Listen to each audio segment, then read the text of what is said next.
Muy buenas tardes a todos.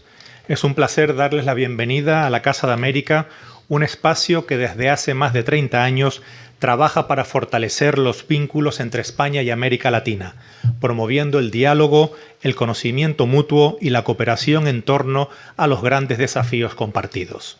Hoy nos reunimos para reflexionar sobre uno de esos desafíos, la transformación de los sistemas de salud iberoamericanos en la era digital.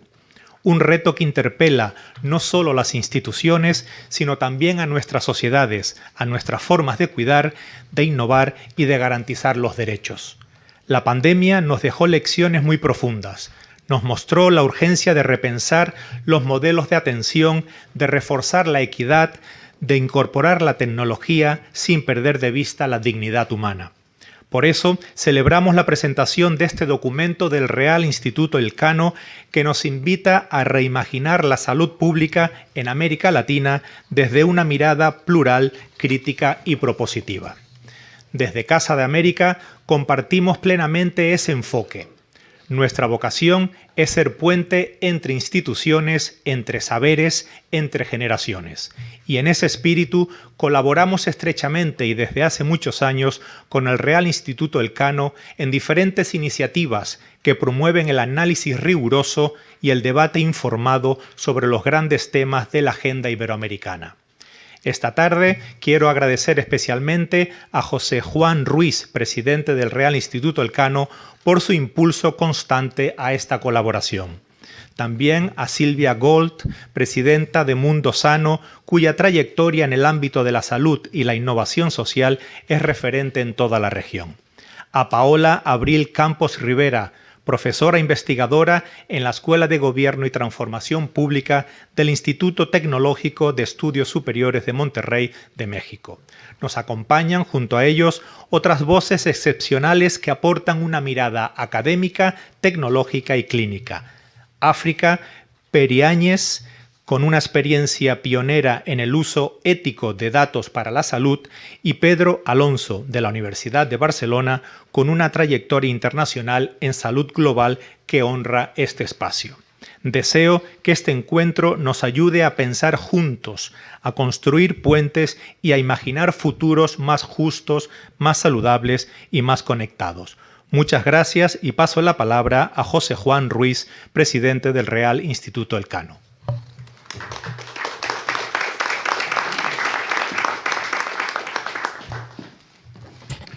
Buenas tardes a todos, buenas tardes y muchas gracias a nuestro anfitrión, la Casa América, que para nosotros es nuestra segunda casa. Tenemos una gran proyección en América Latina y nos sentimos aquí muy confortables. Para nosotros hoy es un día especial. Es un día en el que vamos a presentar el primer papel, el primer paper de lo que esperamos que sea una colaboración fructífera y muy larga sobre salud.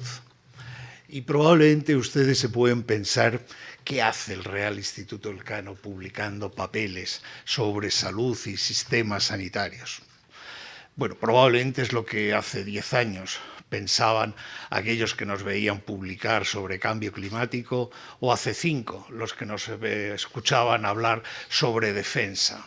Hay temas que son estratégicos porque de ellos depende la calidad de vida de los ciudadanos, y una gran parte de las preguntas se generan en torno a cómo vamos a vivir, cuál es nuestra seguridad, qué es lo que nos va a ocurrir en nuestro entorno, a nosotros y a nuestros hijos y nietos, dónde van a estar los servicios de salud que me tienen que atender a lo largo de mi vida.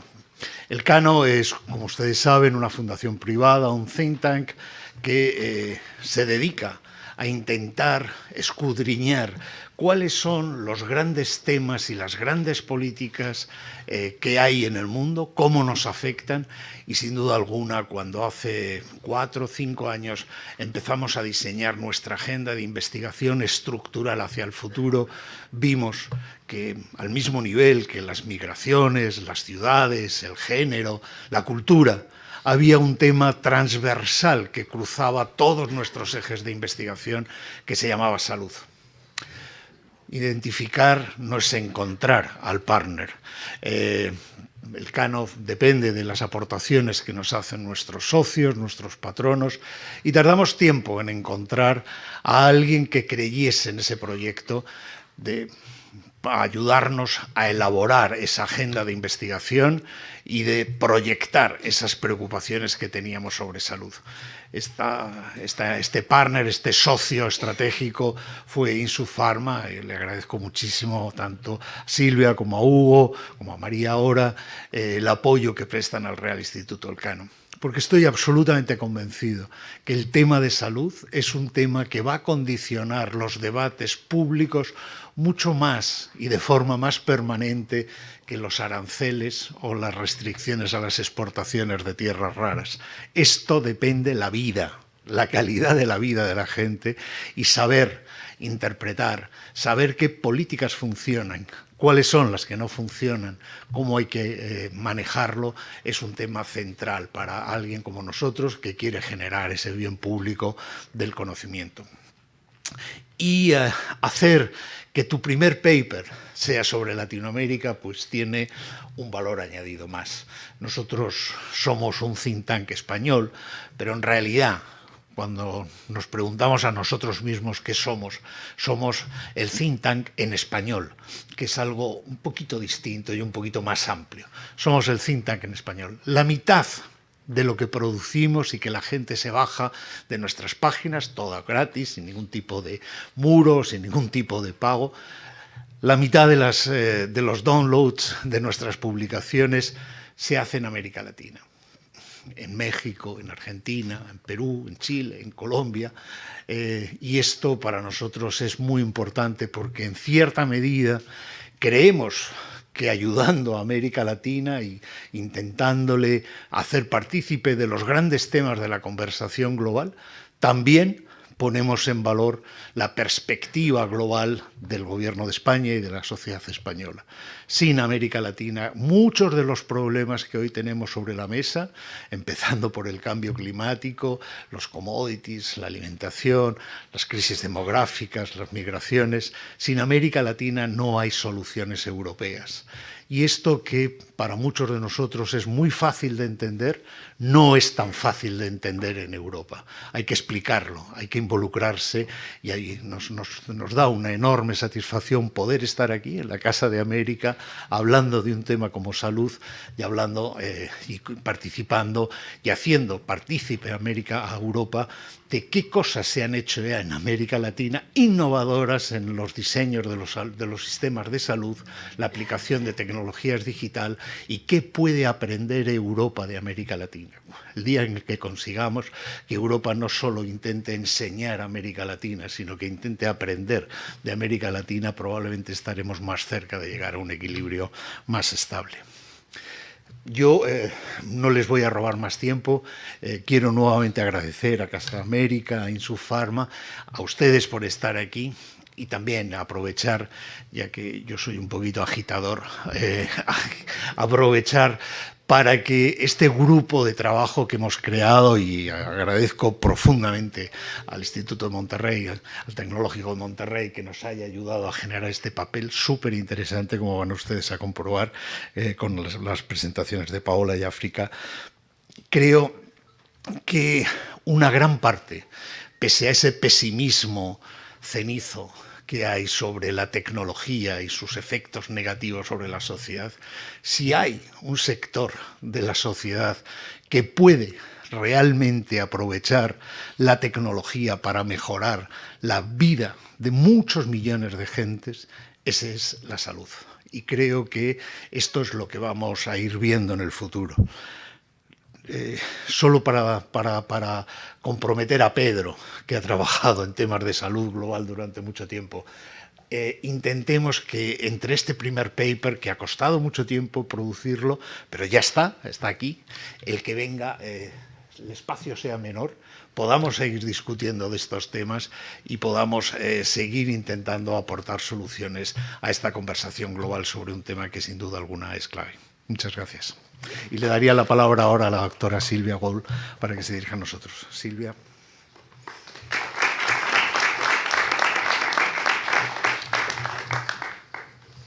Bueno, buenas tardes a todos. Yo también voy a empezar dando las gracias a Moisés Morera por sus palabras, por recibirnos en esta Casa de América que sentimos nuestra también. Así que muchas gracias. Al Real Instituto Elcano por la creación de este eje transversal y en particular a su presidente por ahorrarme mucho de lo que tenía que decir. Muchas gracias. De todos modos, bueno, algunas palabras desde nuestra perspectiva. Primero me presento, yo soy Silvia Gold, soy fundadora junto con Hugo Sigman, mi marido, del grupo INSUD, y comenzamos en el año 1977 en Barcelona con una pequeña oficina donde solo hacíamos trading, un negocio comercial en el ámbito farmacéutico. Y en estos casi 50 años de crecimiento impresionante y de evolución de España, también nosotros, en nuestra medida, creamos una gran empresa. Hoy somos un grupo farmacéutico importante, tenemos presencia en más de 50 países, tenemos 22 instalaciones industriales y 8 de ellas son en España. También tengo yo el honor de presidir nuestra fundación familiar, Mundo Sano, donde nos ocupamos de las poblaciones desatendidas, buscando mejorar su acceso a la salud y promover la equidad. Bueno, ¿y cómo empezó esta historia? En el año 2022, cuando, según dijo el presidente, estaban buscando y nos encontraron, nos propusieron ingresar como patronos en el Real Instituto Elcano y utilizar nuestra contribución para la creación de un eje transversal en el instituto para una conversación, una reflexión, un aprendizaje, una investigación en el mundo de la salud global. Y casi simultáneamente convocaron al doctor Pedro Alonso a ser miembro del Consejo Científico del Instituto para liderar este grupo de trabajo. La verdad que esto fue para nosotros como un momento mágico porque el doctor Pedro Alonso es el presidente de nuestro consejo asesor en la fundación, es un amigo, tenemos una gran colaboración profesional y hace muchos años que conversamos sobre la problemática de salud global. Y entonces así empezamos con esta historia. Se habla mucho de que la pandemia creó una enorme crisis global en la salud. Nosotros pensamos que en realidad la puso en evidencia, que la crisis preexistía y que la pandemia adquirió la magnitud que adquirió porque, no quiero decir ningún país, pero prácticamente no había sistemas de salud preparados para afrontar la magnitud, el impacto que tenía esa pandemia. Y a posteriori, los recortes presupuestarios de los Estados Unidos y también de otros países centrales, a continuación la deslegitimización de los organismos internacionales, de los organismos multilaterales, que son los rectores de las políticas globales, vino a sumar crisis. Entonces nos encontramos hoy con este problema, todos preocupados, todo nuestro ecosistema está preocupado, todos están sumidos en las reflexiones, se habla de la nueva arquitectura en salud, es complejo, el mundo está fragmentado, cuáles son los liderazgos, bueno, pero los esfuerzos están ahí y creemos que, decía por ahí que había algún optimismo, las crisis, dicen, crean oportunidades. Bueno, aprovechemos la oportunidad. Se trata de resignificar la salud como un bien público, como un bien transversal a cualquier estrategia de desarrollo y hacerlo involucrando a todos los sectores y en un marco de cooperación genuina. En ese sentido, esta oportunidad de crear en el Instituto Elcano un espacio con legitimidad institucional donde podemos reunir conocimiento, diálogo y visión de futuro es realmente única. Y presentamos hoy nuestro primer policy paper. Este policy paper fue dirigido como investigación por el profesor Michael Reich. El profesor Michael Reich es profesor emérito de la Escuela de Salud Pública de Harvard y él dirigió a la investigadora principal de este trabajo, que es la doctora Paula Abril. Ella es doctora en salud pública de Harvard también, alumna de Michael Reich, y es una especialista en implementación de políticas públicas para la mejora de la salud global. Yo te dejo la palabra, Abril. Muchas gracias.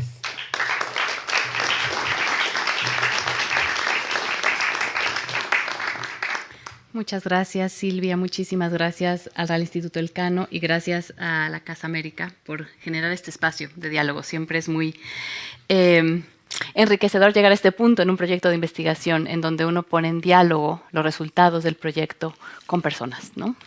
Pues me siento muy honrada de presentar este primer policy paper sobre salud. También me siento un poco presionada. Pero bueno, creo que agradezco mucho la visión del Real Instituto Elcano de apoyar este proyecto de investigación. Porque no solo fue un proyecto de investigación, un policy paper, sino que creó la oportunidad de desarrollar una red de colaboración en la región. Somos expertos y expertas de 4 países que nos reunimos para llevar a cabo esta investigación. Entonces ya quedó establecida esta red de colaboración y no termina aquí la colaboración. Entonces es un fruto más de este apoyo. Pues este primer policy paper no es un proyecto más sobre el potencial de la transformación digital. Creo que mucho sabemos sobre eso, mucho se habla del potencial que puede tener el integrar tecnologías de la información en sistemas como el de salud, ¿no? Generar mayor calidad, ¿no? Apoyar el diagnóstico de enfermedades, dar acceso a personas que no tienen acceso a servicios de salud. Sin embargo, este proyecto es sobre la promesa no cumplida de la transformación digital. Y en ese sentido agradezco una vez más al Real Instituto Elcano por apoyar este tipo de investigación, porque pudiera ser más glamoroso quedarnos en el potencial, en el qué se puede lograr con la transformación digital y no meternos a las partes más escabrosas de ¿realmente lo estamos logrando? ¿Cómo lo estamos logrando? Entonces agradezco mucho pues, la valentía, ¿no? de apoyar esto y de generar este pensamiento crítico alrededor de cómo se está dando la transformación digital de los sistemas de salud. ¿Se está dando la transformación digital o no? ¿Qué nos motivó a hacer este proyecto de investigación? Bueno, por una parte, el objetivo final es mejorar la salud de la población.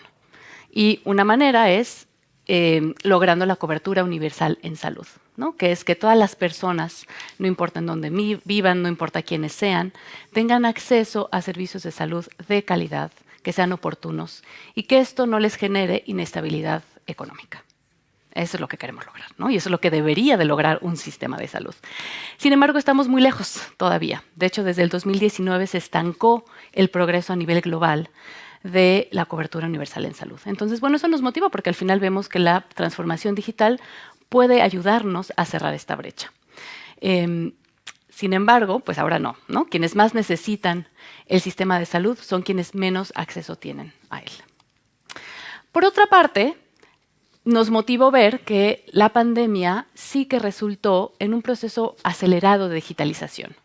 En una encuesta que hizo la Organización Mundial de la Salud, se vio que el 60% de los países en el mundo durante COVID adoptó algún tipo de servicio digital. Es decir, sí hubo apetito por digitalizar y hubo necesidad.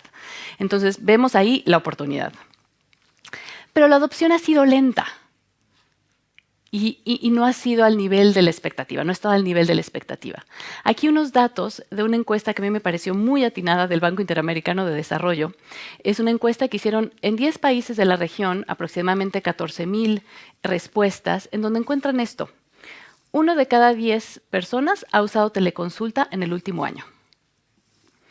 39% usó algún servicio de salud digital, pero el que más se usó fue programación en línea de las citas. Esto no nos habla de una gran transformación digital, ¿no? Del potencial. Por otra parte, hay un observatorio que mide y monitorea el progreso alrededor de los habilitantes, que le llamamos los habilitantes de la transformación. Por ejemplo, las regulaciones, los marcos normativos. Y ahí también se encontraron pues noticias no muy alentadoras, ¿no? 19 países solamente de la región tienen marcos regulatorios para la protección de datos personales, por ejemplo, que es algo pues, básico, ¿no? Si queremos lograr la transformación digital. Y así podría seguir. De hecho, Brasil, que es uno de los países que tiene una tradición más larga de digitalización, tiene tiene un centro con datos muy buenos, pero muestra que, por ejemplo, tienen el expediente clínico electrónico, pero no se usa, ¿no? Entonces, que es poco usado para mejorar el diagnóstico y para el manejo de la salud de la población. Entonces, todos estos datos se los doy para ilustrar un poco esta promesa incumplida que le llamo, ¿no? Que mucho se puede lograr con la transformación, pero no se ha dado. Y esto nos motivó, porque queremos entender lo que llamamos la brecha de implementación. Es decir, qué pasa entre lo que se debe hacer y lo que se hace en la realidad. Este fue el objetivo de investigación. La transformación digital no es una línea recta, no es un plan sin baches ni nada. Y lo que quisimos es entender esa segunda parte, que es la compleja, ¿no? ¿Qué pasa en ese camino de transformar de manera digital los sistemas de salud? Para eso hicimos 4 estudios de caso en Uruguay, Argentina, Chile y México.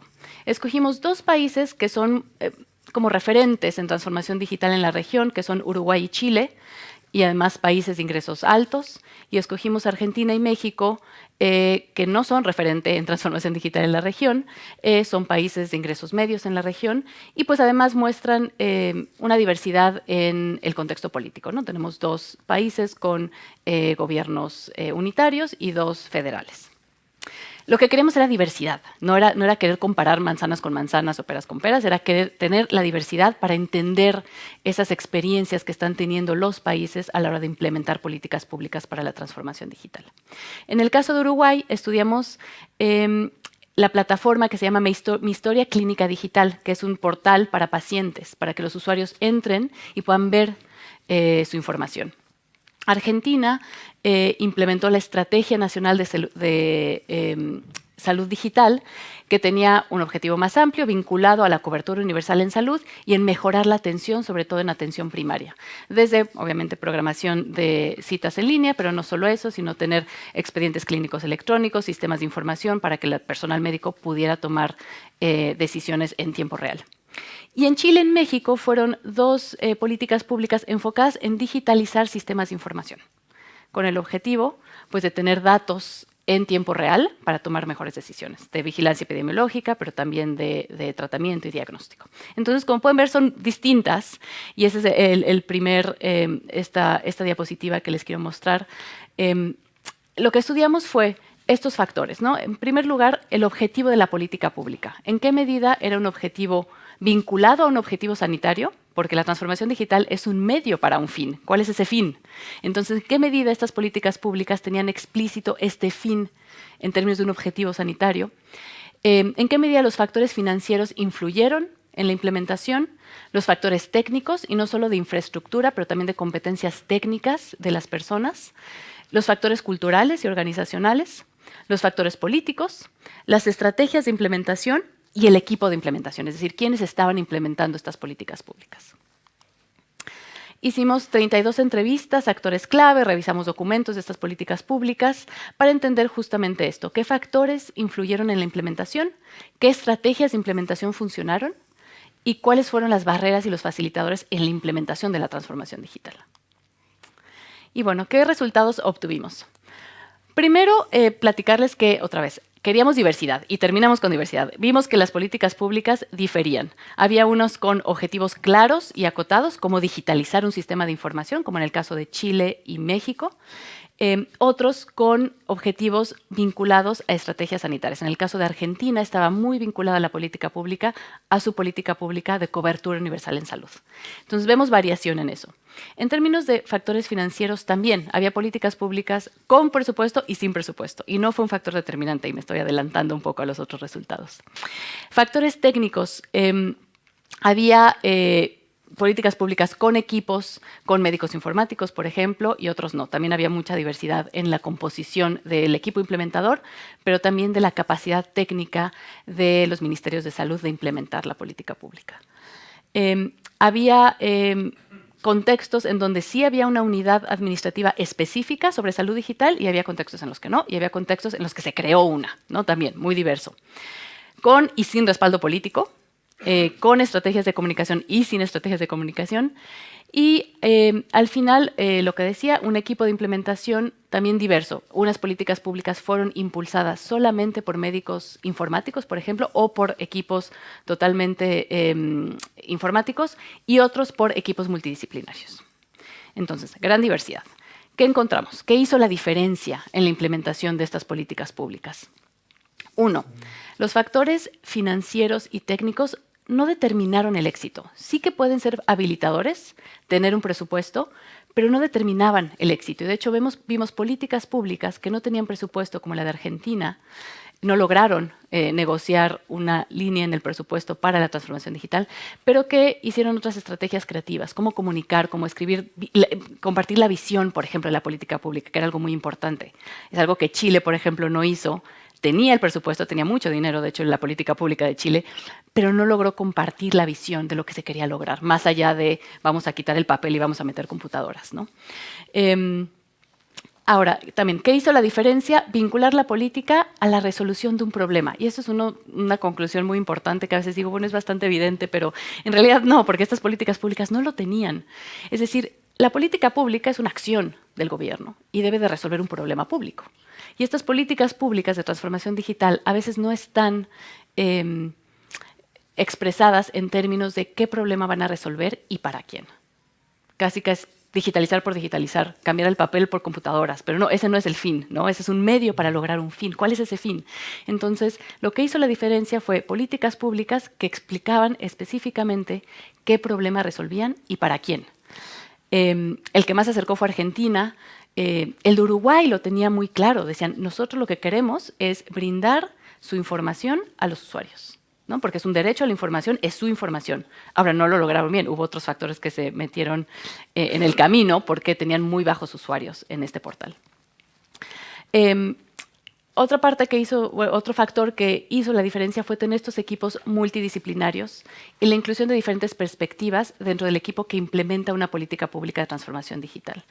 En el caso de Argentina vemos que hay médicos informáticos que tenían credibilidad, legitimidad, pero tenían operadores políticos también, que conocían muy bien el contexto político de Argentina y dijeron, en este contexto no podemos mandar una instrucción central de arriba para abajo, tenemos que negociar con las provincias y tenemos que dejarles que cada uno vaya llegando más o menos a la misma visión, y invirtieron mucho en compartir la visión, en escribir documentos con estrategias, comunicar.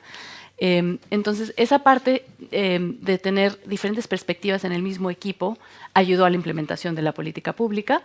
Y tener estrategias de implementación, que no todas la tenían. Entonces, cuando les preguntábamos a los actores clave, oigan, ¿qué estrategias tenían para implementar? Era difícil que pudieran identificar. Decían, bueno, no, pues el objetivo era digitalizar, pues se digitaliza. No, pero ¿cómo? ¿Qué gestión del cambio van a tener? ¿Cómo van a trabajar con el personal médico? ¿Cómo van a identificar esas resistencias? Entonces, tener estas estrategias de implementación fue clave. Ahora, las estrategias de implementación no son una receta, implica tener decisiones, tomar decisiones, ¿no? Entonces, el equipo implementador tiene que tomar diferentes decisiones. Uno es, ¿cómo va a ser la estrategia? ¿Va a ser de arriba abajo, por instrucción? ¿Se puede en ese contexto? ¿La gente va a hacer caso o no? O descentralizada, es decir, tal vez fijamos un objetivo compartido, pero dejamos que los entes subnacionales vayan definiendo un poco su estrategia y se utiliza más persuasión, negociación. Pero se tiene que decidir, es decir, tiene que haber una planeación de este tipo de estrategia.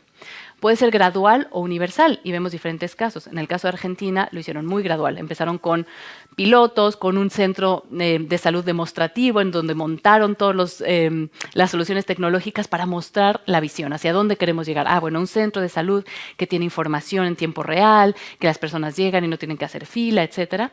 Y hubo implementación universal, como en el caso de Chile, que fue esto va y va en todos los lugares, ¿no? Otra vez, no es uno es mejor que el otro, depende del contexto, pero son decisiones que se tienen que tomar de manera explícita. Optar por una solución técnica universal, es decir, vamos a implementar un expediente clínico electrónico el mismo en todo el país versus vamos a dejar que haya desarrollos en cada provincia, en cada estado. Es una decisión que se tiene que tomar y tiene que ver con la implementación de la transformación y qué necesidades existen para cualquiera de las dos estrategias, ¿no? Una es, bueno, si necesitamos una solución universal, vamos a garantizar que todos tengan los habilitantes, la conectividad, los equipos para adoptar ese mismo. Si vamos a optar por algo no universal, que cada uno, bueno, tal vez lo que necesitan es acompañamiento, es saber pedir lo que requiere cada entidad subnacional. Y al final, otra vez, estas son decisiones, pero lo que llamamos condiciones habilitantes fueron dos. Uno es que la decisión de la estrategia de implementación refleje el contexto de madurez digital del sistema de salud y del contexto político y económico. Entonces, no es lo mismo en un país federal a un país unitario el tipo de estrategia de implementación, y no es lo mismo en un contexto en donde hay conectividad, en donde hay competencias técnicas del personal médico, por ejemplo, para adoptar rápidamente una solución, que en otros. Entonces, tiene que reflejar este contexto que se llama madurez digital y el contexto político. Y por otra parte, involucrar a los actores clave. Eso sí fue una condición habilitante que salió de los diferentes casos. Y es por esto que para mí este es de las conclusiones más importantes, de cierta manera, que es difícil lograr beneficios para todos los potenciales beneficiarios al mismo tiempo. O sea, la transformación digital no puede traer beneficios para el personal médico, para los usuarios, para los gestores del sistema de salud, para los líderes políticos, al mismo tiempo, por lo menos. Entonces hay trade-offs. Si le doy beneficios a uno, el otro se va a quejar. El típico de, bueno, a ver, el director de epidemiología quiere los datos en tiempo real. Ah, bueno, sí, pero el personal médico no quiere aprender un nuevo sistema y le cuesta más trabajo, y lo que el personal médico quiere es poder atender a su persona. Entonces, dentro del mismo sistema hay resistencias. Entonces, hay que decidir qué problema se resuelve primero y para quién. A quién se le van a dar primero beneficios y cómo vamos secuenciando las acciones de la transformación digital para que todo mundo vaya, esté contento y vaya apoyando la transformación digital, que es un proceso largo. Aquí ilustro, ¿no?, lo que cada actor del sistema de salud puede querer de la transformación digital, ¿no? Entonces, un líder político puede decir, bueno, yo necesito mostrar resultados tangibles, y si la transformación digital nos va a tomar 10 años para ver, pues eso no me sirve, ¿no? Otra vez, directoras de vigilancia epidemiológica pueden decir, queremos datos en tiempo real para tomar mejores decisiones. Personal médico dice, bueno, yo quiero poder enfocarme en el paciente y no tener que documentar información, ¿no? Los usuarios dicen, yo quiero una atención cálida y de calidad, que me estén viendo, que no estén llenando formatos en computadora. Los gestores del sistema dicen, bueno, yo quiero agilizar la compra de insumos y necesito datos. Es decir, cada uno quiere diferentes cosas que la transformación digital puede satisfacer, pero no al mismo tiempo. Entonces, tener esto en mente al diseñar una política pública de transformación digital, que es de largo plazo, es clave. Y para terminar, si realmente queremos reimaginar los sistemas de salud en la era digital, no podemos tratar la transformación digital como un problema técnico, meramente. Ni como un fin en sí mismo, digitalizar por digitalizar. Es otra vez, ¿qué problema resuelve y para quién? ¿Y para quién primero? ¿Y para quién después? Tener muy claro qué problema se va a resolver. Documentar y aprender de los procesos de implementación. Obviamente tengo un poco de sesgo ahí, pero es que de verdad nos dimos cuenta que no había nada documentado. Cuando nos metimos a tratar de entender cómo se habían dado los procesos de implementación de estas políticas públicas, no había nada escrito. Por eso tuvimos que hacer entrevistas y la gente se estaba acordando, les decíamos que tenían documentos, manuales de implementación, que sabían cómo les fue. Entonces tenemos que mejorar la documentación y el intercambio de estas experiencias, porque a mí de verdad se me hizo sorprendente ver cómo compartieron errores comunes, los diferentes casos, cuando tal vez uno pudo haber aprendido del otro, porque además fueron políticas públicas escalonadas, no pasaron al mismo tiempo. La de Chile lleva mucho tiempo. Entonces, bueno, México pudo haber aprendido de la de Chile. Y bueno, Uruguay de sus mismas políticas públicas. Esta es referente, pero esta política pública en particular no salió como esperaban. Y finalmente, redoblar esfuerzos para diseñar políticas y servicios que pues realmente incluyan a todos, que ese es el gran tema, ¿no? Que nos preocupa que la transformación digital solo sea para algunos. Decimos que puede mejorar el acceso para los que menos acceso tienen, pero en realidad lo que vemos es que la brecha digital es enorme, que las personas, el factor determinante de hecho es nivel educativo, en esta encuesta del BID que hace. Las personas con menor nivel educativo son las que menos acceso tienen a servicios digitales en general y no solo de salud. Entonces, poner a la equidad al centro de esta transformación digital. Y bueno, con esto termino y ahora sí abrimos al diálogo. Muchas gracias.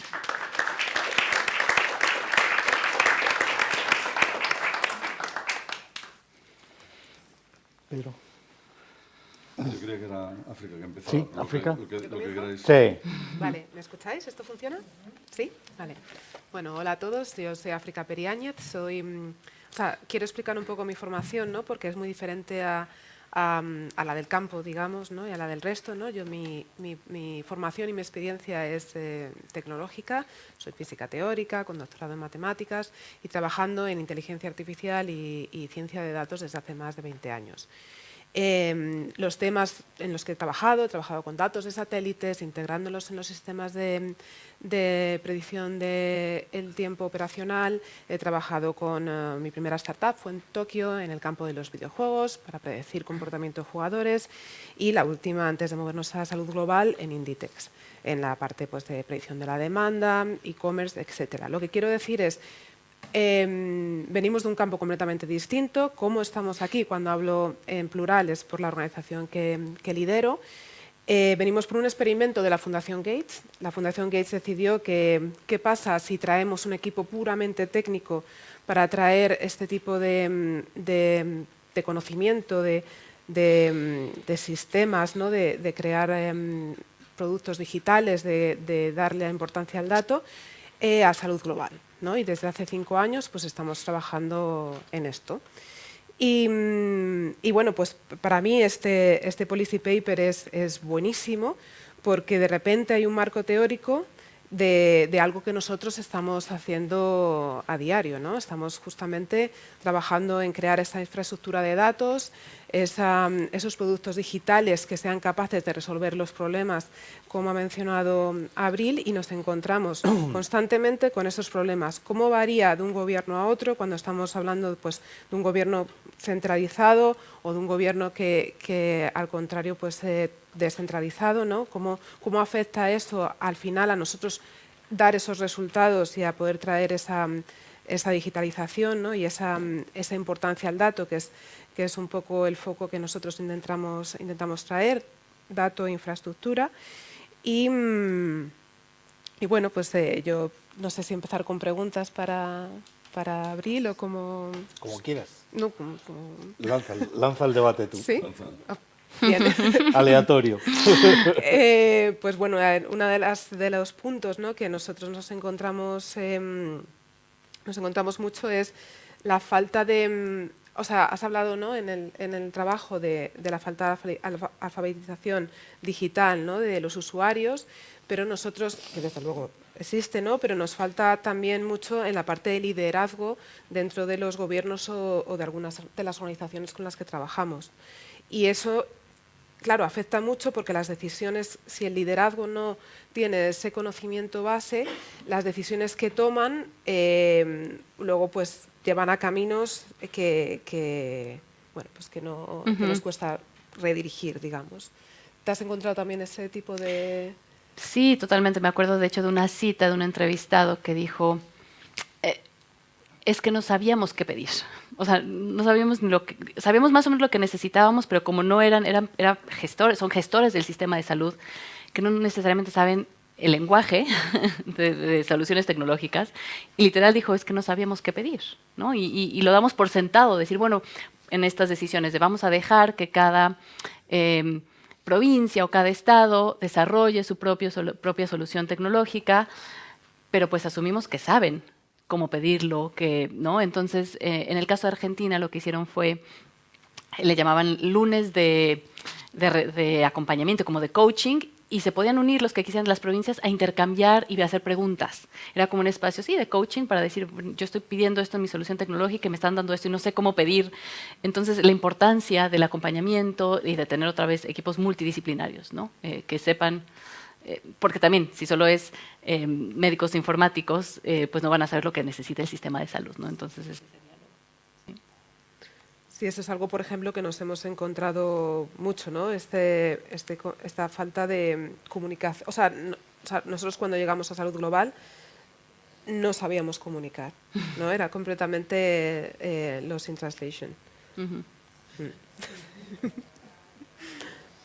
No, Pedro, tú, que yo he hablado ya, yo ahora voy detrás.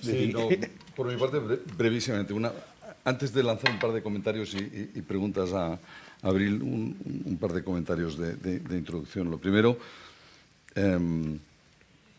decir que estamos muy contentos de que este sea el primer policy paper del Instituto Elcano en salud global. Y como tanto tú como la doctora Gold ha dicho al principio, esto es una línea de trabajo que hace 10 años habría sido terriblemente complicado explicar de por qué la salud ha de ser parte de una agenda de investigación de un laboratorio de ideas de política internacional. Después del COVID, la pregunta se vuelve al revés. ¿Cómo es posible que no haya una línea de trabajo en salud global en un instituto de relaciones internacionales y de política internacional, cuando, además de una catástrofe nuclear, solo hay una cosa en el mundo que puede parar el mundo, y es una enfermedad, como lo vivimos? Luego, si hay algo profundamente estratégico, de riesgo a las sociedades y a la economía, es los problemas de la salud. Y, por tanto, estamos muy orgullosos de que el Instituto Elcano haya asumido y liderado esta línea de trabajo, y por parte de la doctora Gold, como ya lo ha dicho, y en mi humilde persona como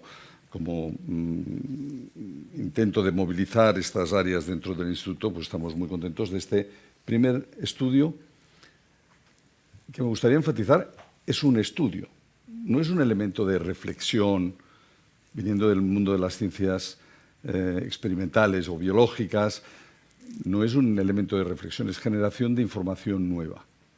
Y esto implica tiempo y implica recursos. Por eso la primera vez que le dijimos a José Juan que esto iba a costar dinero y tiempo, dijo ¿cuánto? Y cuando le dijimos el cuánto, pues dijo pero dijo adelante.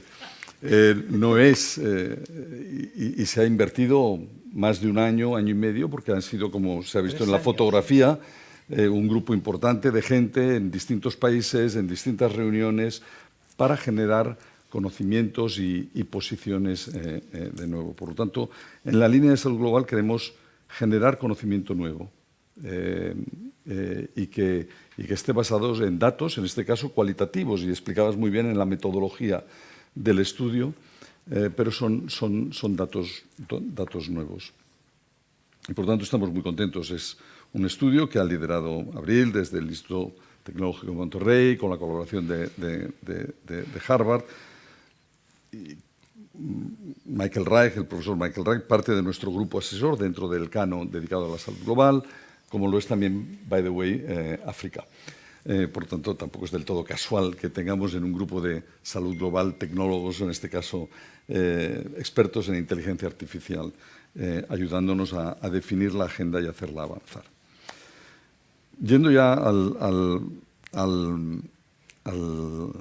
trabajo presentado brillantemente por Abril, dos comentarios y una pregunta. Primero, ha sido el foco en la América Latina, por buenas razones, como decía José Juan al principio, y dos, reconocimiento de la oportunidad que se genera después de las manifiestas flaquedades de los sistemas de salud evidenciadas durante la época del COVID. Y he agradecido mucho, Abril, que hablaras de la diversidad o de la heterogeneidad dentro de la región. No todo es igual. Todo es muy distinto, y si además adoptas una visión global, pues a su vez es todo muy distinto entre la región de las Américas y otras regiones del mundo. Esto es algo que muchas veces en salud global tendemos a buscar soluciones universales a todo.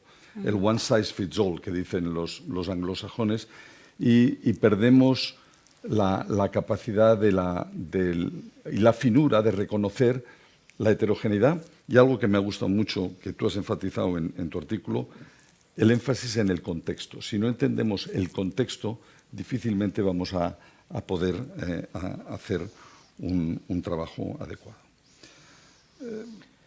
Lo segundo, me ha gustado mucho, y ya has elaborado ahora en tu presentación, pero te voy a pedir, y esta es parte de mi primera pregunta, el que has hecho un énfasis como elemento esencial en la definición del problema. Y yo creo que todos, o ciertamente yo, muchas veces sufrimos de grandes enunciados, la gran estrategia de lo que sea, pero me falta entender o que nos expliquen adecuadamente exactamente, y quizás por mi formación, cuál es el problema que estamos tratando de resolver y ser explícitos al respecto. Y ahí la pregunta que también surge derivada de esta es ¿y quién define la prioridad? Y demás. Luego, ese sería un primer comentario que te pediría expandieras un poco más en la definición del problema, que ha sido distinto en distintos países, en distintas circunstancias, y cómo se establece, o criterios que influyen en la definición de eso.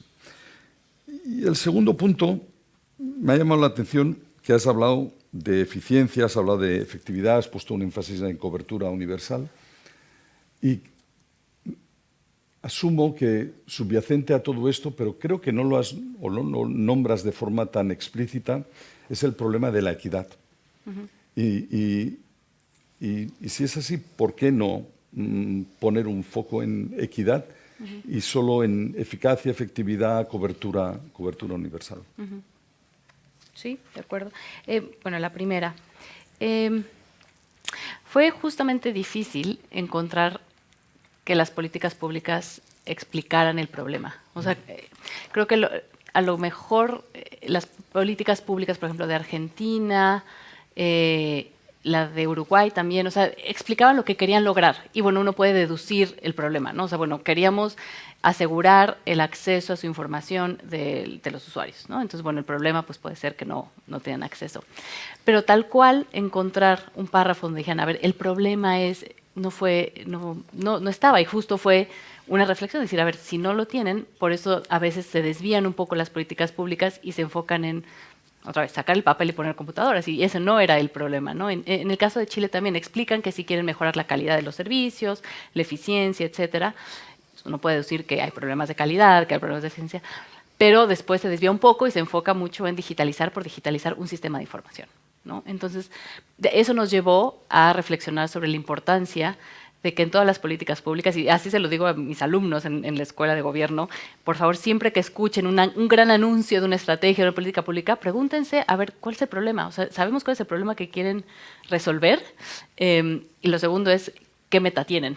¿Qué quieren lograr con esa política pública? Porque es fácil decir, es la estrategia de transformación digital, pero bueno, ¿qué problema resuelve? Y luego, ¿qué quieren lograr y para cuándo? Es decir, si no ven ahí un número que diga, bueno, es que para tal fecha queremos lograr A, B y C, pues va a ser difícil después decir si la política pública fue exitosa o no. Entonces fueron dos, pues eso, ¿no? Que nos llevó a reflexionar que no vimos estos problemas explícitos, ¿no?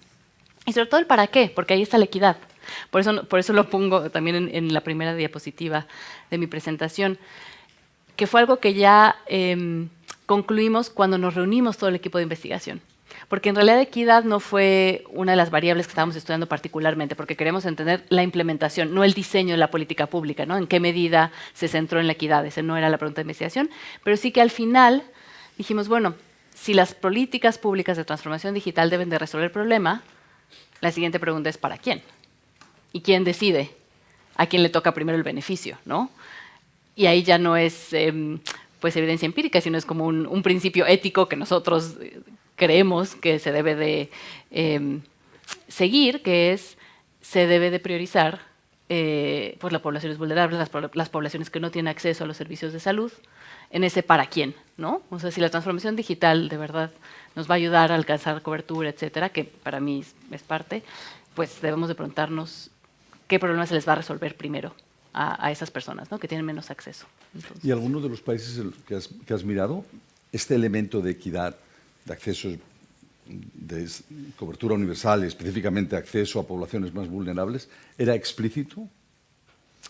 no. Era la digitalización de los sistemas y en este momento de repensarlos post la catástrofe del COVID, ¿se explicitaba esto? No, y tal vez tiene que ver que muchas de estas políticas públicas, por lo menos, o creo que todas, en realidad, son desde antes de pandemia. Entonces sería interesante ahora ver si las políticas públicas para la transformación digital después de la pandemia se enfocan mucho más en equidad, en su diseño, ¿no? E implementación. back to you. Sí. Yo 3 comentarios muy breves.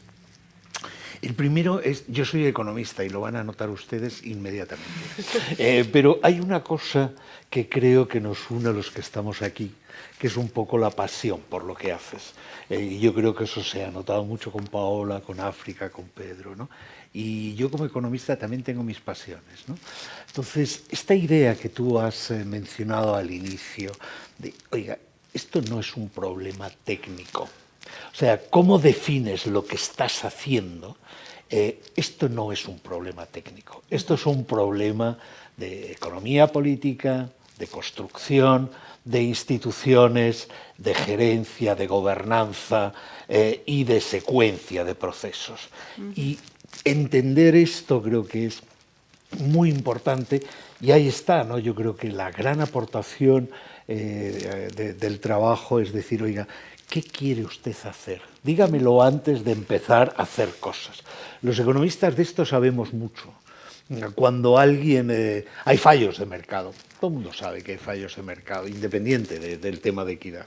Pero cuando hay un fallo de mercado y tú le preguntas a los agentes del mercado, la respuesta que siempre surge es la misma. Dame subvenciones y deducciones fiscales sin preguntarte qué quieres arreglar. Dime si esto, la deducción, la subvención, a lo mejor hay que hacer una regulación, a lo mejor no depende de las condiciones de la industria al general, a lo mejor si tu problema es que no vienen muchos turistas, a lo mejor hay que hacer carreteras o potabilizar o tener un aeropuerto mejor y más capaz. Esta idea de hacer la buena pregunta para poder conseguir el buen resultado, que creo que es extraordinariamente importante. Y ahí vamos un poco a la pregunta que ha hecho Pedro, ¿no? ¿Quién hace esa pregunta? Porque depende de quién haga la pregunta, el objetivo del proceso va a ser totalmente distinta. Yo creo que es importantísimo insistir en que la tecnología no va a mejorar las instituciones que un país tiene, amplifica más bien sus defectos y sus virtudes. Y si tú no haces las correctas preguntas, no tomas las decisiones de construcción institucional, de aprendizaje, de venta y de creación de consensos, de secuencia, como tú muy bien y de gobernanza del proceso, bueno, siempre vas a tener esta promesa incumplida, tan poética, pero tan dolorosa, porque la oportunidad existe, pero si no lo organizas bien, no vas a ser capaz de generar los resultados que esperas, ¿no? Y este yo creo que es un tema, me parece súper central. Y el otro tema, y tomando un poco lo que decía Pedro de la equidad, el problema es que la equidad de los sistemas actuales de salud en América Latina es muy baja. O sea, no vas a solucionarlo con computadores. El tema del acceso... Primero, no existe un único sistema de salud. El sistema de salud de Brasil no tiene nada que ver con el de Argentina y el de Chile no tiene nada que ver con el de México. Los copagos en cada uno de ellos son absolutamente distintos y la distancia entre la atención en lo rural y en lo urbano es inverosímil a ojos europeos. Eso sería, y esto existe. Existe y tú, la tecnología, un computador, un programa, un algoritmo, no va a resolver esto. Tienes que preguntarte qué es, por dónde empiezo a resolver este problema, y eso no es tecnología, es economía, es política. Y creo que no creo que avanzáramos más rápido incluyendo la dimensión ética en estos avances, porque tal y como lo ha contado Paola, mi idea es, esto es casi operar en el margen del sistema.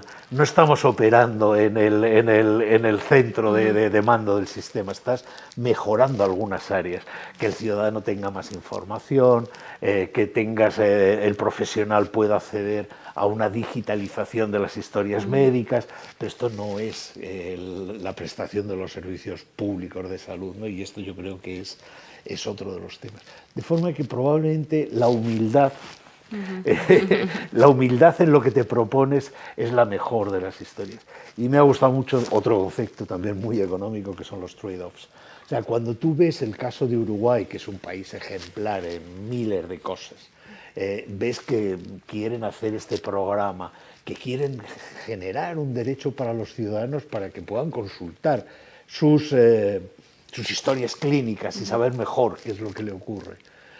Invierten recursos, lanzan el programa, lo publicitan, algún político habrá dejado capital político en el proceso, los profesionales igual.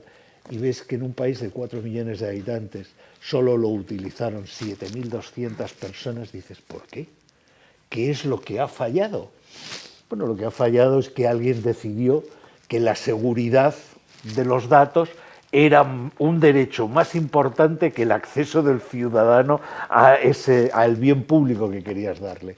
Y la gente se cansó de tener tantas pruebas de seguridad para poder acceder a la pantalla donde él podía tener. Entonces, esta desconexión entre lo que uno piensa que son los derechos y las demandas de los ciudadanos y lo que piensa el tecnólogo o el político que está detrás y que al final es el que diseña el programa, creo que solo se puede salvar si en realidad esto no es un top-down, la pregunta no la hace solo uno, nadie lo desarrolla de arriba abajo, sino que es un proceso mucho más cooperativo, en la que participen ciudadanos, participen profesionales, políticos, tecnólogos, porque si no, cada uno va a intentar imponerle las preferencias que tiene en la pregunta clave y los resultados pues van a ser los que...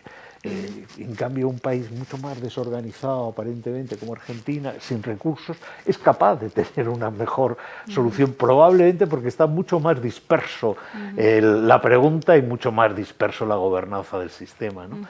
Y a mí esto me ha llamado mucho la atención al leerlo, porque claro, la anticipación cuando vi la selección de países salió bien en Chile y en Uruguay salió mal en México y en Argentina, y no es lo que sale leyendo el documento, y es muy interesante saber por qué eso se produce, ¿no? Totalmente. Que al final, o sea, el objetivo no era evaluar el éxito, ¿no?, de estas políticas públicas. Terminó siendo interesante ver, claro, qué interesante que en algunos casos, o sea, yo creo que en el caso de Argentina lo que hizo muy bien el equipo implementador fue leer el contexto. Y otra vez al punto de Pedro, ¿no? O sea, leyó el contexto político, es decir, aquí no puedo yo dar una instrucción, nada más. Tengo que sentarme a negociar, a persuadir a las provincias. Entonces, eso va a tener implicaciones en la solución tecnológica, ¿no? No voy a poner una solución tecnológica universal, voy a apoyarlos a que cada uno, tal vez me voy a enfocar en estándares de interoperabilidad, me voy a enfocar en una visión compartida, que a veces damos por sentado eso, pero es que hay que comunicar lo que queremos lograr con una política pública, hacia dónde vamos, o sea, para que todos vayamos avanzando, sobre todo en transformación digital, que toma mucho tiempo, ¿no? Y hay que irnos todos alineando un poco hacia esa visión, y se enfocó mucho en eso, en comunicación, que al final... no, como decimos, no es rocket science, no, es comunicar, escribir documentos donde ponían las hojas de ruta, hicieron como una hoja de ruta de implementación que les daban a las provincias, que les decían, tú si quieres avanzar, mira, este es el paso a paso, tú lo haces, ¿no? Y yo te acompaño. Entonces creo que, pero eso partió de leer el contexto, ¿no? Y en caso de Chile y México, pues sí fue mucho este enfoque en... había una brecha, ¿no? Queremos lograr mejorar la calidad, pero lo que vamos a hacer... digitalizando un sistema de información, ¿no? Entonces era como... Demasiado. Claro, sí. Bueno, yo tengo algunos comentarios, ¿no? O sea, es verdad que digitalizar por digitalizar o digitalizar no significa transformación, pero es verdad que también es importante empezar a hacer el ejercicio, ¿no? Estoy de acuerdo, pues esto es bien sabido con todas las aplicaciones, que si pones el foco en la seguridad, pues al final matas el user experience, entonces no lo va a usar nadie, sea de salud o sea una red social, ¿vale? Entonces, primero, sobre empezar la transformación digital, nosotros creemos que el foco tiene que ser el dato, ¿vale? Los sistemas de infraestructura de datos son fundamentales, y son fundamentales a nivel gubernamental, estratégico, También trabajamos mucho con Health Financing para poder controlar en qué se gasta, en qué no, fraude en prescripciones. Se pueden ver muchísimas cosas en los datos y empieza a dar un nivel de transparencia a nivel nacional que es fundamental. Y normalmente pues la infraestructura de datos está mal en casi todos los países, al menos que nosotros hemos trabajado. Entonces, eso es un punto importantísimo. Luego, digitalizar o crear productos digitales o de software es importante. El Economist escribía un artículo hace como un año en donde decía que es sorprendente la falta de calidad en los productos digitales de cualquier ámbito en el mundo, ¿no? O sea, todos sabemos cuáles son productos digitales buenos, Booking.com, Google, Amazon, Netflix, pero también sabemos de en muchos ámbitos que son muy malos, ¿no? Y ponía el ejemplo de los puentes, ¿no? De los seres humanos llevamos haciendo puentes por siglos. Y al principio, pues, ¿cómo se empezó? Pues haciendo puentes que algunos estaban bien, otros mal, otros se caían, se empezó a crear una infraestructura, un framework, ¿vale? De cómo se tienen que hacer esos puentes, quién puede diseñar un puente, qué materiales se tienen que utilizar para hacer los puentes, ¿no? Y poco a poco se ha creado un sistema de que los puentes en casi todas partes del mundo no se caen, ¿vale? Entonces, un poco eso es lo que se tiene que trasladar también a sistemas digitales en ámbitos cruciales y estratégicos para los países, ¿no? Que estamos hablando de datos de salud. Todos los mejores ingenieros, oye, que esto se puede hacer y lo hacen muy bien las compañías que todos sabemos. Esa infraestructura la tienen, saben lo que está bien y lo que está mal. Pero ahora es un momento de empezar a construir puentes, a empezar a ser capaces de crear estos pilares, esta infraestructura, estos datos, esta digitalización. Y bueno, no sé si lo de Uruguay es bueno o es malo, ¿no? Pero yo creo que va dando pasos y que esperemos que la próxima vez lo hagan mejor y que no se queden atrás, porque el embargo que tienen quedándose atrás o quedándonos atrás en tecnología, en los campos más importantes, es grande, ¿no? Y la mejora en eficiencia, en transparencia y al final tomar decisiones a nivel individual, a nivel gobierno, es muy grande, ¿no? Lo que puede llegar a mejorar. Algo que surgió ahorita que hablabas de datos es como conclusión, ya en la reunión que tuvimos todas y todos para analizar los datos, y fue que los datos al final, un dato es político. Entonces, aunque podamos construir muy buenos puentes y todo eso no asegura que queramos intercambiar datos, y otra vez es un problema de político. Porque en el caso de Argentina, por ejemplo, negociaron, ¿no? O sea, las provincias dijeron, oye, a mí sí me interesa la estrategia de salud digital, pero yo no te voy a transferir todos mis datos. O sea, no quiero que veas todos los datos que yo tengo a nivel provincia. Yo te paso los que yo quiero. Y al final no era una cosa de que no se podía técnicamente, sino que hay esta parte, ¿no? Y que hay que abordarla de frente, ¿no? No puede ser como un pensamiento ex post después de querer transformar y luego pensar, bueno, pero es que los datos son un tema político. Sino entender lo que es complejo, ¿no? Y que la parte técnica es una parte y la parte política de quién quiere compartir los datos. Y bueno, y además después para pensar en los usuarios y cómo comparten los datos y los reciben. O sea, hay muchas partes que para mí se necesita de muchas mentes, gente de ética, gente de política, porque no son fáciles. O sea, creo que la parte tecnológica incluso podría ser más fácil que la parte de ponernos de acuerdo, sí, ¿no? Y encontrar la parte, el nivel ético, el nivel político para eso. Sí. O si quieres una confirmación de ese tema, España, que tiene un buen sistema de salud y que está en gran medida cedido a las comunidades autónomas, que son las que lo gestionan, los sistemas de información de las comunidades autónomas en cada una de ellas son incompatibles. No es posible compartir información entre la comunidad autónoma de Andalucía y Cantabria o Madrid.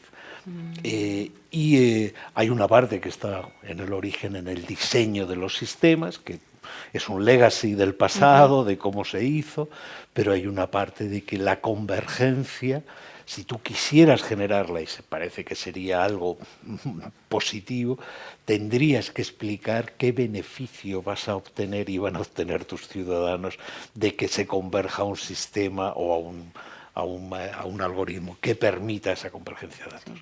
O sea, tú ahora todavía con tu tarjeta sanitaria, cuando vas a pasar el verano, el poder adquirir tus medicamentos en la farmacia del pueblo de vacaciones ha empezado a funcionar, o sea, funciona cada vez mejor, pero no está garantizado.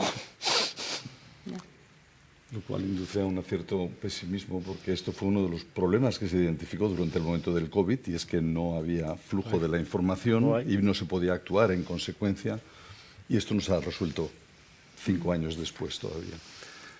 No, y es todo, sobre todo que pierdes algo que es importantísimo, que es lo que también Paola ha hecho mención antes, es la importancia de poder aprender de los errores de los demás.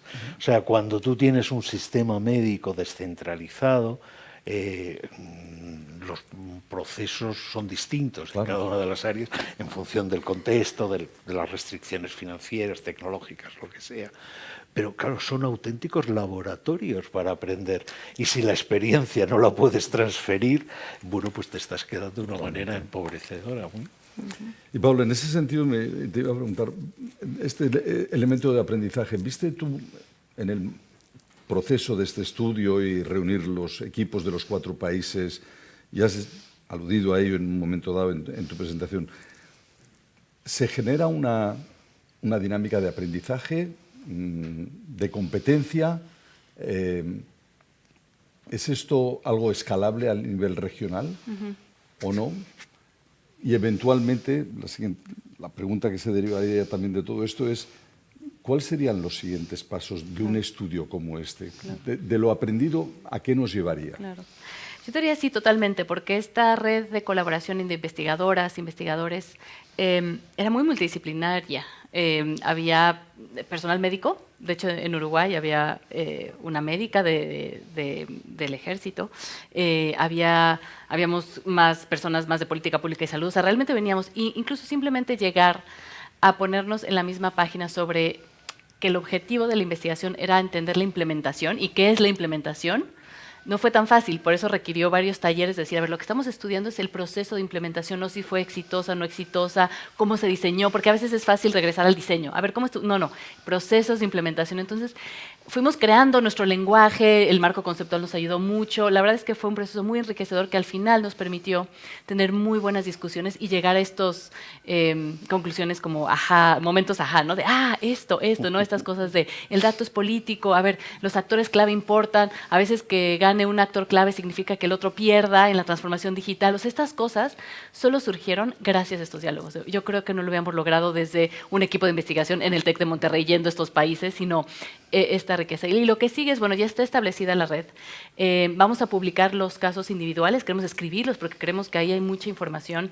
El policy paper tiene que ser amigable y no puede ser tan largo, así que tenemos mucha información de cada caso que lo queremos tener ahí porque pues al final ya se hizo ese esfuerzo, ¿no? De entender que esos procesos de implementación y queremos continuar con este enfoque en implementación de políticas públicas porque identificamos ahí una brecha, es decir, nos enfocamos mucho en compartir diseños de políticas públicas a veces, ¿no? Como, bueno, a ver, el diseño de, por ejemplo, el impuesto a bebidas azucaradas en tal lugar es un ejemplo de éxito de intercambio, ¿no? Que empezó en Chile y luego México, pero ese es el diseño, ¿no?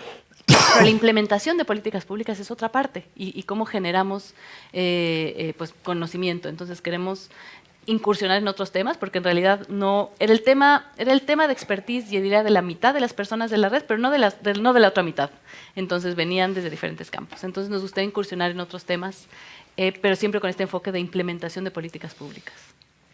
¿Y habéis descubierto si en un sector como salud, en el que en América Latina una parte importante está suministrada por la empresa privada, por un sector privado, si ellos están haciendo también este tipo de análisis y lo comparten? Es decir, ¿hay algún, fijándote más en el diseño, la implementación, ¿hay algún trabajo académico que esté viendo estos temas? ¿Sabes qué? El tema de cómo involucrar al sector privado y qué rol tiene en la transformación digital fue un tema que identificamos que se debe de estudiar más. O sea, porque está ahí. O sea, los que diseñan muchos de estos softwares, hablando de legado, algo muy interesante que veíamos en el caso de Chile, ¿no? Se hizo un contrato para el desarrollo de un software que no era exactamente lo que se necesitaba, pero pues ya estaban los contratos a muchos años y no lo podían cambiar, ¿no? Y al final es el sector privado que está entrando en contacto para la transformación digital con el sistema de salud. Pero no lo estudiamos a profundidad y creo que ahí hay como una oportunidad de entender mejor, de sentarlos a la mesa, de decir, a ver, ustedes si están trabajando en diferentes estados o en diferentes países, ya tienen que saber qué funciona, qué no, un poco no lo que tú haces, África. O sea, si van adquiriendo ese conocimiento, ahora hay que sistematizarlo y hay que ponerlo al servicio de los que diseñan e implementan las políticas públicas, ¿no? Claro. Y andando más en la pregunta, la doctora Abril también ahora es miembro de una comisión de la Wellcome Trust que están mirando cómo debe de ser cómo podría ser o debería de ser la arquitectura global o la arquitectura de la salud global. Y todo eso está en discusión, ya veremos dónde aterriza todo ello, pero uno de los ejes que me da la impresión se está consolidando es el elemento de la regionalización. En otras palabras, que los papeles de las grandes instituciones multilaterales en Ginebra, de la OMS u otras, deben de dejar una parte importante del protagonismo a instituciones a nivel regional. Las Américas, a través de lo que se llama la Organización Panamericana de Salud, que siempre te recuerdan a los de la OMS, que es muy anterior a la propia Organización Mundial de la Salud. Por lo tanto, eso de que les llamen la Oficina Regional de la Organización Mundial de la Salud no les gusta nada, porque dicen, no, si nosotros somos mucho más viejos. ¿Qué papel tiene que tener una organización como la OPS en la coordinación? ¿Debe de jugar o tiene la capacidad de jugar en este elemento de compartir experiencias, tratar de armonizar lo que se puede armonizar y no lo que no se puede armonizar, de avanzar en una agenda regional en este sentido? Sí, totalmente. Yo creo que su rol es importante en eso. Creo que sí lo hace, pero se puede hacer más, y es algo que está surgiendo en las entrevistas que estamos haciendo ahora para ese proyecto, que es cómo se apalanca de las capacidades de la región, utiliza instituciones nacionales para desarrollar conocimiento, intercambiar experiencias y generar conocimiento sobre qué funciona, en qué contexto. Creo que eso fue una petición que sale de estas entrevistas, de queremos ver más de eso, queremos ver cómo la OPS apalanca y ayuda a generar más capacidad en las instituciones, usándolas para crear ese conocimiento y no tanto tener expertos, expertas en Washington, ¿no? Escribiendo recomendaciones, etcétera. O sea, más como, y eso es mi visión personal, es redes más ágiles, como grupos de trabajo que se puedan formar, un poco como esto. O sea, al final formamos un grupo de trabajo, un task force, si quieren, para hacer este proyecto, y al final ya se quedaron esas relaciones, ¿no? Y el día de mañana, y de hecho colaboro con estas mismas personas para este proyecto, de hecho ya surgió ahí un fruto, ¿no?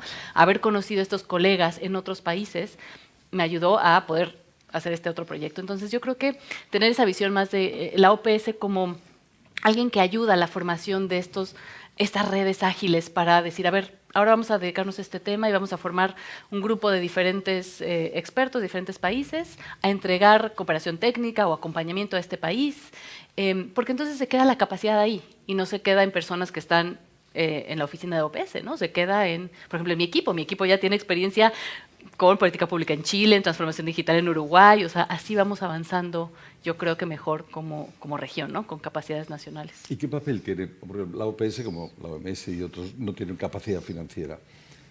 Ahí la capacidad financiera en este caso estará en el Banco Interamericano de Desarrollo. Sí. Claro. ¿Qué papel juega el BID en esto? Mucho. ¿O puede jugar o debería de jugar? Yo creo que tienen mucha oportunidad porque al final son los que prestan, ¿no? Y dan financiamiento para esto.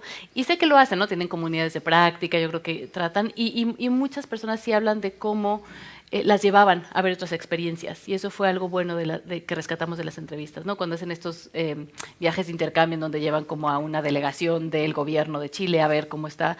Yo creo que hacer más de eso, ¿no? Y otra vez, pero que la capacidad se quede en los países y que no sean los expertos del BID que tengan en su cerebro toda esta información, sino que la regresen y que quede en los países. Disclaimer, yo fui Chief Economist del BID y jefe del Departamento de No voy a hablar Investigación. mal del BID. No, entonces, ¿cómo financia el BID?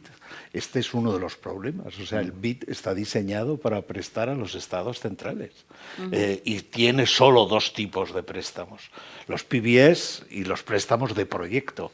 O sea, el gobierno es el que hace el proyecto, le ayudan con asistencia técnica generar el proyecto y ese proyecto se va financiando con el BID. Pero el BID financia en toda América Latina en un año 8.000 millones de dólares. O sea, puede parecer mucho dinero, pero de lo que estamos hablando es una gota en un océano. O sea, no tiene la capacidad de hacerlo.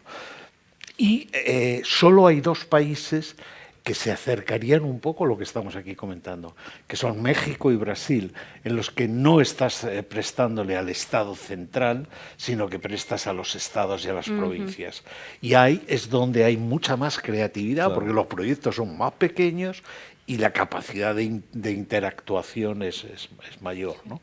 Pero salud en el BID, no sé, debe de tener 800 millones al año, a lo mejor estoy pasando de varios pueblos en la cantidad, ¿no? Es muy complicado que algo multilateral financie algo como lo que está planteando Paola. O sea, esto tiene mucho más que ver con el músculo de la sociedad y el músculo del alguien en los gobiernos locales, el liderazgo que antes hablaste, es el principio de todo, o eras tú la que te falta el liderazgo. Si no hay alguien que realmente esté convencido que esto es una campaña, que hay que predicar, que hay que fajarse, porque esto tiene alta rentabilidad, es muy difícil que esto escale a niveles más abstractos, ¿no? Como, bueno, si entras en el programa de salud y estás en un programa, por eso es por lo que a veces se ocurren estos enormes errores.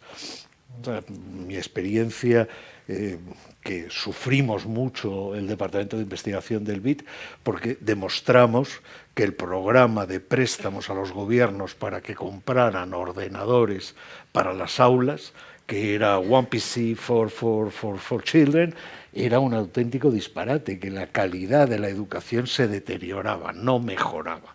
Pero era muy fácil para el ministerio, para los políticos decir, nos hemos comprado y hemos puesto computadoras en todas las áreas de primaria. Era muy bueno para el BID decir, hemos prestado 500 millones, pero los resultados cuando los empezamos a medir, y este es otro de los grandes temas de las políticas públicas, que necesitas tener un protocolo de evaluación de políticas, porque si no lo tienes, no sabes en qué te estás gastando el dinero.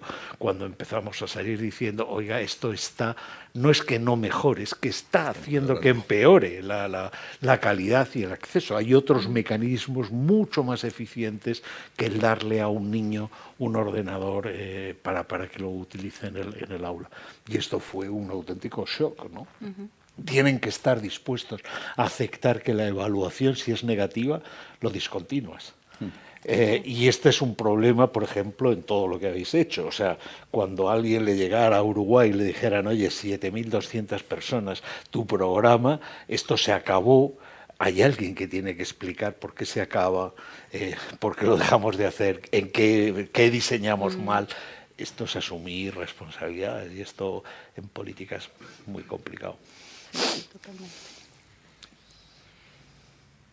Yo creo que teníamos que dejar espacio al público. El público, claro.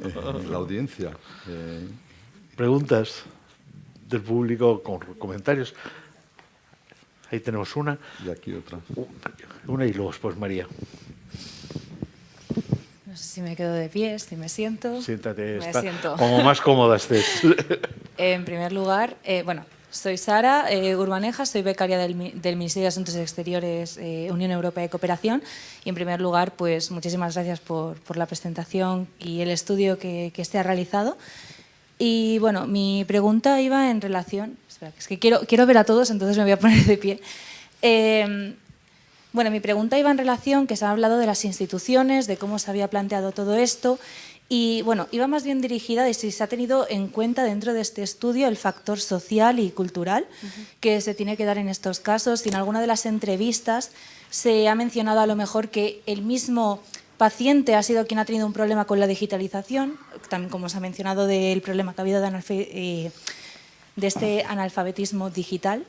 Y básicamente mi consulta iba hacia esto, si se ha tenido en cuenta dentro de este progreso de digitalización en alguno de estos países el tema de la aceptación social que tiene. Por ejemplo, en las personas mayores, somos conocedores, creo que todo el mundo, que a veces pues echan de menos este contacto humano, ¿no? Que dicen, es que esta aplicación está haciendo que hablemos con robots, quiero algo más cercano y sobre todo esta paranoia, ¿no? Este escándalo que es la protección de datos. Y simplemente, pues, si habéis tenido en cuenta esto o si se ha mencionado por parte de alguno de los entrevistados. Gracias.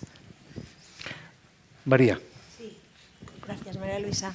Muchas gracias a todos por una conversación apasionante y muy interesante.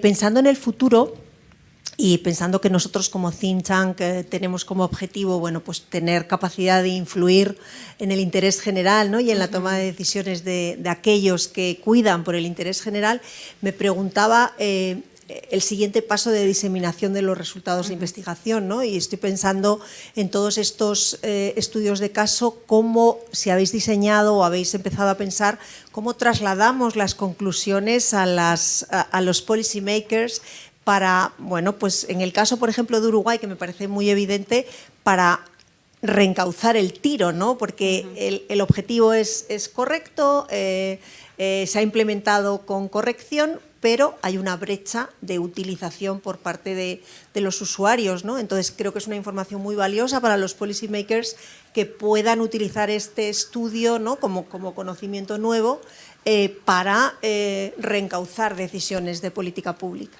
Gracias. Totalmente.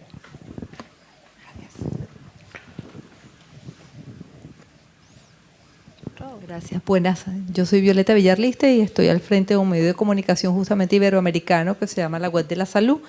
Entonces, bueno, primeramente quería saber por qué específicamente se escogió este tema para iniciar el tema de salud.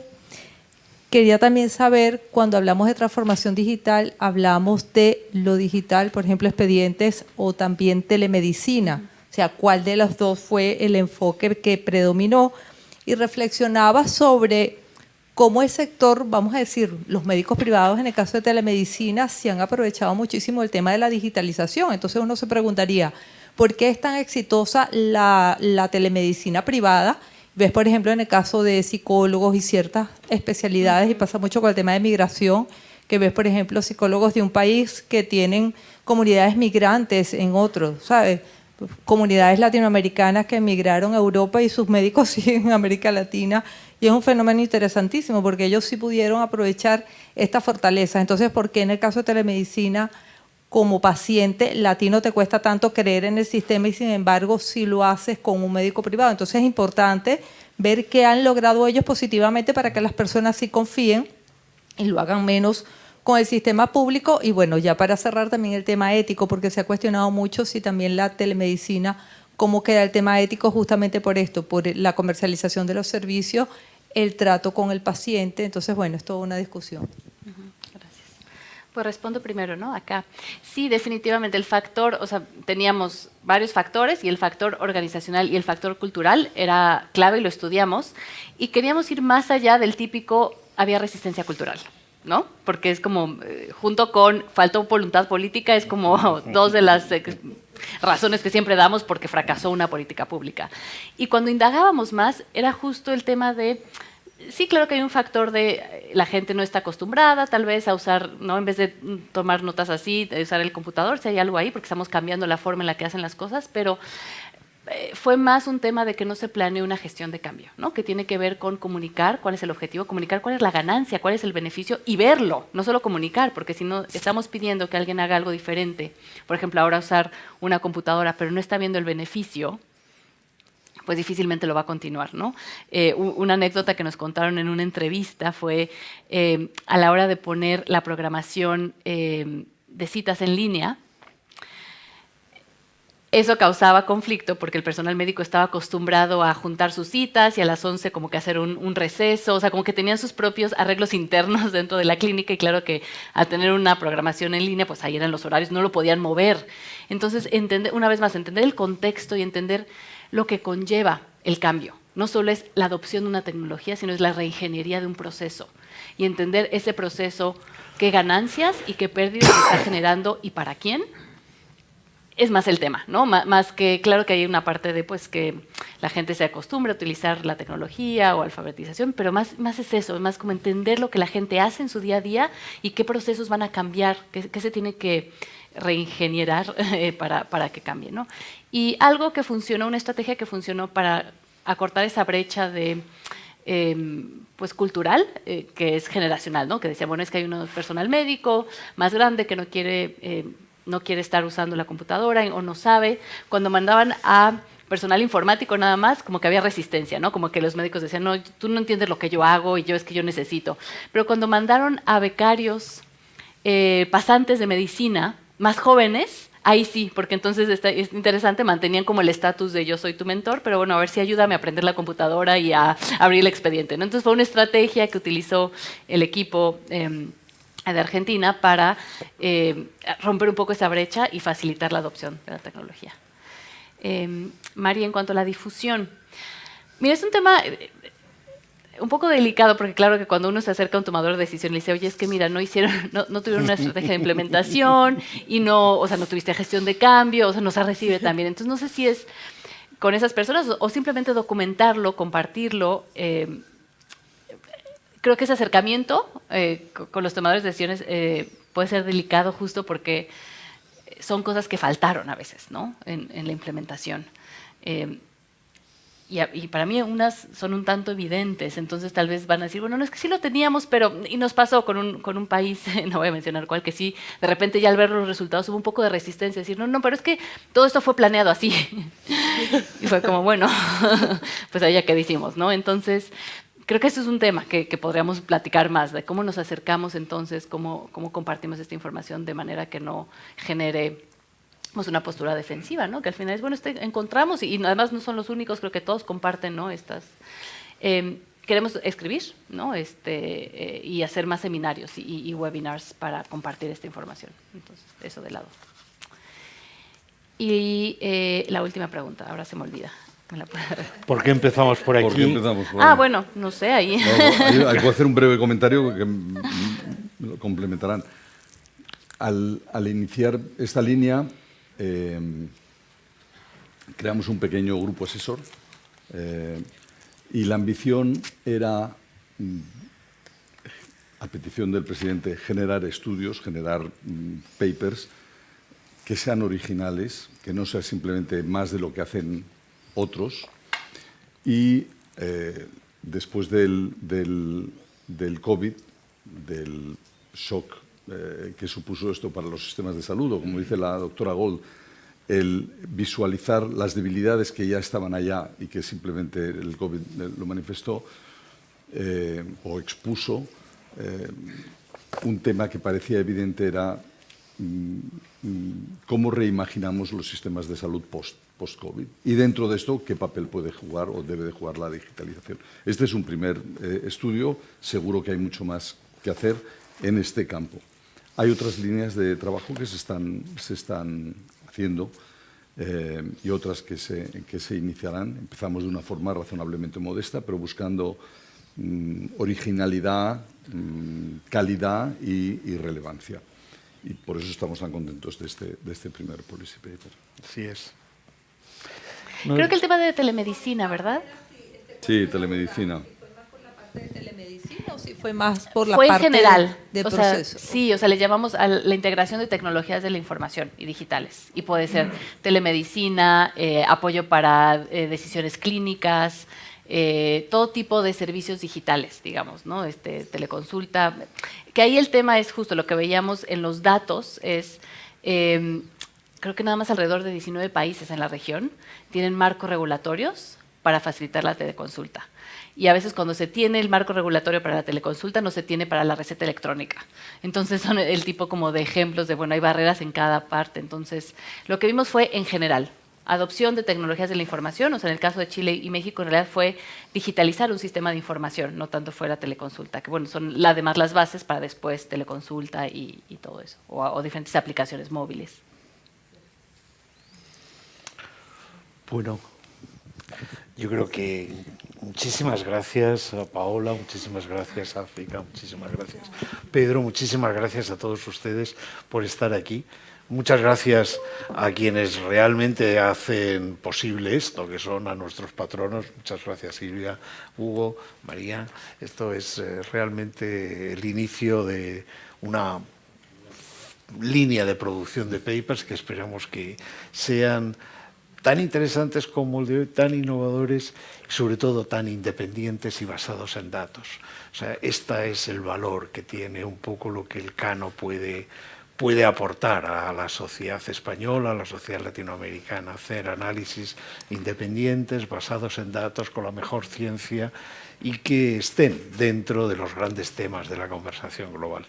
En el Cano decimos siempre que datos matan relatos, que es una frase cuyo origen es argentino, pero era billetera mata galán, pero nosotros tenemos datos matan relatos y creemos que con esto intentaremos seguir avanzando y empujando. Muchísimas gracias a todos, muchísimas gracias.